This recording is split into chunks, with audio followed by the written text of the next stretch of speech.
দর্শক, জমে উঠেছে ত্রয়োদশ জাতীয় সংসদ নির্বাচন। আলোচনার ঝড় উঠছে চায়ের কাপে। সেই তর্ক বিতর্ক ও আলোচনা সমালোচনা তুলে আনতেই আমাদের এবারের আয়োজন হ্যাপি কাউ চায়ের আড্ডায় নির্বাচন।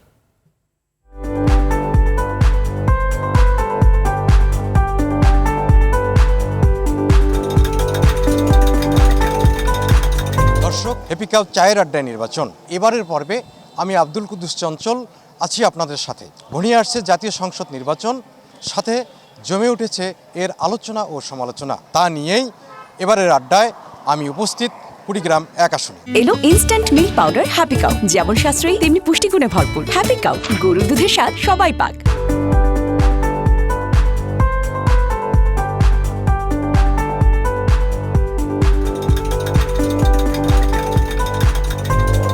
আমি যেহেতু নারী, আমি নারীদেরকে নিয়েই বলতে চাচ্ছি, নারীদের কর্মসংস্থানের একটা ব্যবস্থা করা উচিত। আমাদের উত্তরবঙ্গে, আমরা কুড়িগ্রাম জেলার পুরুষরা তো অনেক ধরনের কাজই করতে পারে, তারা যখন যেটা পারে করতে পারে, নারীদের জন্য আসলে সেই সুযোগটা হয়ে ওঠে না। বিগত নির্বাচনের কথা যদি বলেন, নির্বাচনগুলো তো কোনো নির্বাচনই ছিল না, এগুলো ছিল প্রহসনের নির্বাচন। তো কখনো আমরা দেখেছি যে দিনের ভোট রাতে করতে, অথবা আমির নির্বাচন। তো সে দিক থেকে বাংলাদেশের মানুষ এবারের নির্বাচনের দিকে সারা বিশ্ব যেমন তাকিয়ে আছে, আমরাও খুবই আকাঙ্ক্ষিত এবং আশাবাদী এই নির্বাচন নিয়ে।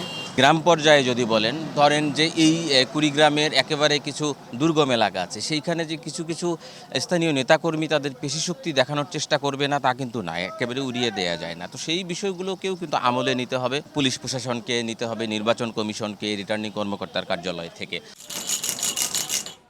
দর্শক, হ্যাপি কাউ চায়ের আড্ডা নির্বাচন আজ এ পর্যন্তই। ভালো থাকুন, সুস্থ থাকুন, নির্বাচনী সকল বার্তা পেতে RTVর সঙ্গে থাকুন।